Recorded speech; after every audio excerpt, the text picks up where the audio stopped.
Akhir-akhir ini Indonesia telah dilanda dengan krisis energi. Nah, apa itu krisis energi dan mengapa bisa terjadi?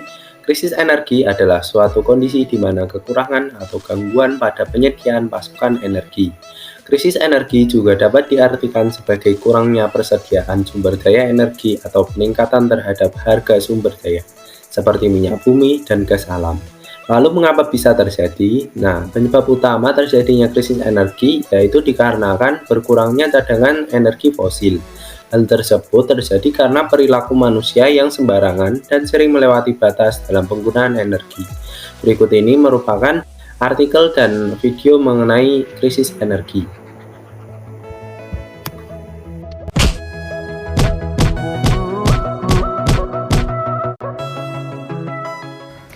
75 tahun merdeka, Indonesia justru tengah menghitung mundur kelangkaan energi. Dari 15 tahun ke depan, keterbatasan energi dari minyak dan gas perlu dijawab dengan sumber energi baru. Berdasarkan Outlook Energi Indonesia 2017 yang diterbitkan Badan Pengkajian dan Penerapan Teknologi BPPT, jika tidak ada penemuan ladang baru untuk komoditas minyak dan gas bumi, cadangan dua jenis energi ini akan menipis dalam waktu dekat. Pada 2030 diperkirakan Indonesia akan mengimpor minyak secara neto sekitar 540 juta barel per tahun atau 1,5 juta barel per hari. Indonesia juga akan mengalami penurunan produksi gas dan diprediksi menjadi importir gas sepenuhnya pada 2025. Komoditas batu bara yang diperkirakan masih akan bertahan hingga lebih dari 60 tahun pun terindikasi akan berkurang cepat seiring perkembangan Indonesia. Bagaimana dengan batu bara? Produksi batu bara diperkirakan akan mencapai puncaknya pada 2034 dan selanjutnya mengalami penurunan produksi. Pada 2049 diperkirakan ekspor batu bara Indonesia terhenti. Ini tentu membahayakan ketahanan energi Indonesia. Salah satu alasan tingkat ketergantungan Indonesia terhadap energi fosil sangat besar. Indonesia mulai mengalami defisit neraca minyak sejak 2003 dan kian melebar setiap tahunnya.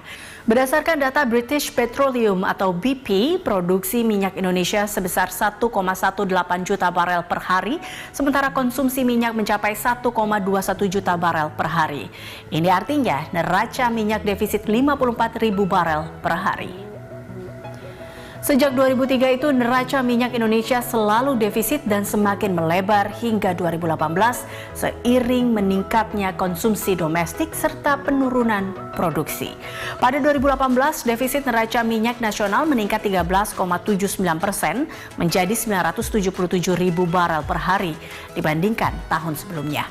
Melebarnya defisit minyak ini dipicu oleh kenaikan konsumsi minyak sebesar 5,24% menjadi 1,79 juta barel per hari. Diikuti turunnya produksi sebesar 3,52% menjadi 808.000 barel per hari. Simak grafik berikut.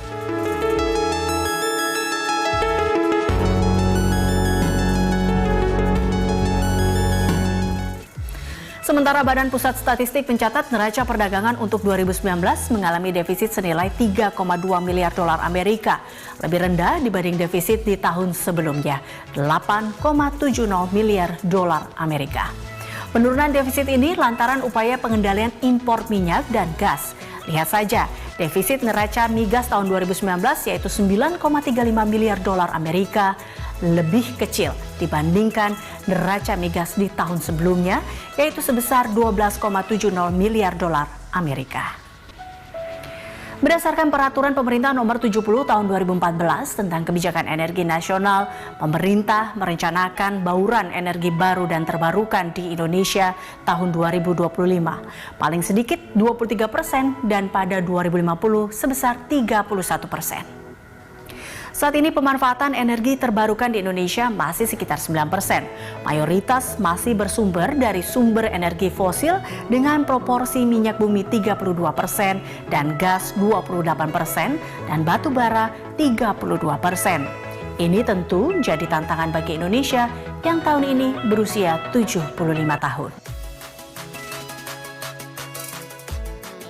Nah, jadi inti pada artikel dan video tersebut yaitu sumber energi tidak terbarukan seperti batu bara, gas alam, dan minyak bumi terancam punah jika digunakan manusia secara terus-menerus. Ketersediaan batu bara di Indonesia hanya tersisa 3,25% dari cadangan di dunia, sekitar 1074 miliar ton. Ketersediaan minyak bumi di Indonesia hanya tersisa 0,8% dari cadangan di dunia, sekitar 1.732 miliar barel.